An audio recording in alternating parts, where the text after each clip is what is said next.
Et si je vous disais qu'un jeune garçon solitaire, obsédé par des monstres et des films d'horreur, allait un jour redéfinir le cinéma fantastique à Hollywood?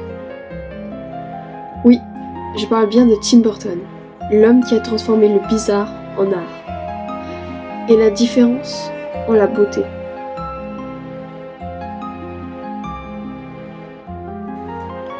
Tout commence en 1958, à Burbank, en Californie. Timothy Walter Burton grandit dans une banlieue tranquille, voire trop tranquille. Il n'aime pas trop les gens et préfère rester seul, à dessiner des monstres et à inventer des créatures.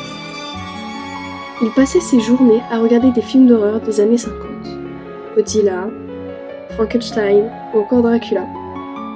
C'est là qu'il développe son univers, sombre, poétique et plein de tendresse pour les marginaux.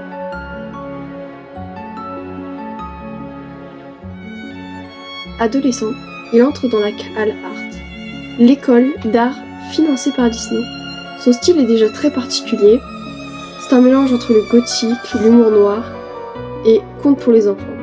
Et en 1981, il est embauché comme animateur chez Disney. Mais ses dessins sont jugés trop étranges. Il bosse un peu plus sur Rox et Rookie et Taram et le chaudron magique. Mais Tim Burton s'ennuie. Alors, il crée en secret un court-métrage qui s'appelle Vincent, qui a été fait en 1982. C'est un hommage à Vincent Price, son idole. C'est une perle gothique en noir et blanc, début de sa vraie identité artistique. Quelques années plus tard, il réalise le Pee-wee's Big Adventure en 1985. C'est une comédie totalement barrée et, à une grande surprise, c'est un succès. Et là, Hollywood ouvre les yeux. Puis vient Beetlejuice en 1988. C'est une histoire de fantôme délirante, avec un style visuel totalement nouveau. Le résultat, c'est un succès mondial, et un certain Michael Keaton attire son attention, qui sera le futur Batman. En 1989, Warner confie à Burton le film Batman. Personne n'y croit, mais le film cartonne. Il crée un Gotham City sombre, stylisé et gothique, du pur Tim Burton. Et il récidive avec Batman Return en 1992. Encore plus noir et encore plus personnel.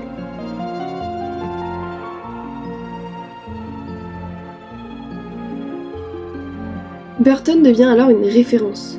Il enchaîne avec Édouard aux mains d'argent, paru en 1990, un conte magnifique sur la différence, avec Johnny Depp.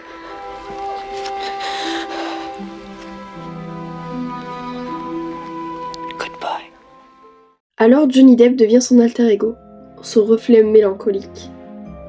Puis vient Ed Wood, Sleepy Hollow, Big Fish, Charlie et la chocolaterie, et bien d'autres. Chaque film est une plongée dans un monde à la fois gothique et poétique.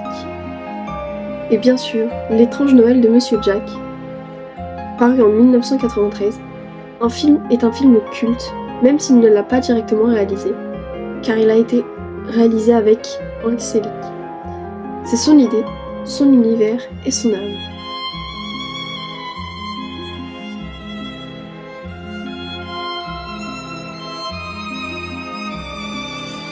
Tim Burton collabore aussi avec Helena Bonham Carter, actrice et compagne pendant des années. Leur duo donne naissance à Sweeney Todd, Corpse Bride ou encore Alice au Pays des Merveilles. Mais le temps passe. Certaines critiques trouvent qu'il se répète. Le public, lui, reste partagé entre la nostalgie et la déception.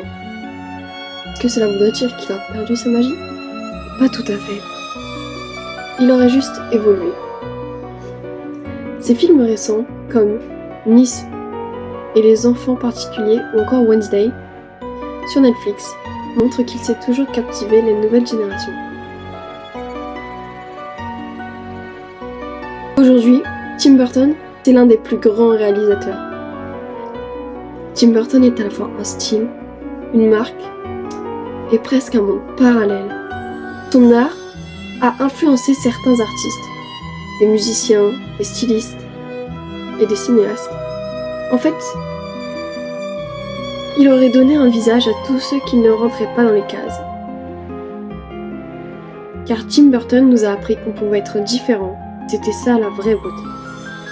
Alors la prochaine fois que vous verrez un film en noir et blanc avec plein de créatures, étranges, des cœurs solitaires et des paysages lunaires, rappelez-vous, quelque part dans un coin sombre d'Hollywood, Tim Burton continue de rêver. De nous faire rêver surtout. Merci d'avoir regardé cette vidéo. Si vous aimez l'univers de Tim Burton, petit like sombre et mystérieux dans les commentaires. Abonnez-vous et dites-moi en commentaire quel est votre film préféré de Tim Burton. Merci d'avoir regardé la vidéo et à une prochaine fois.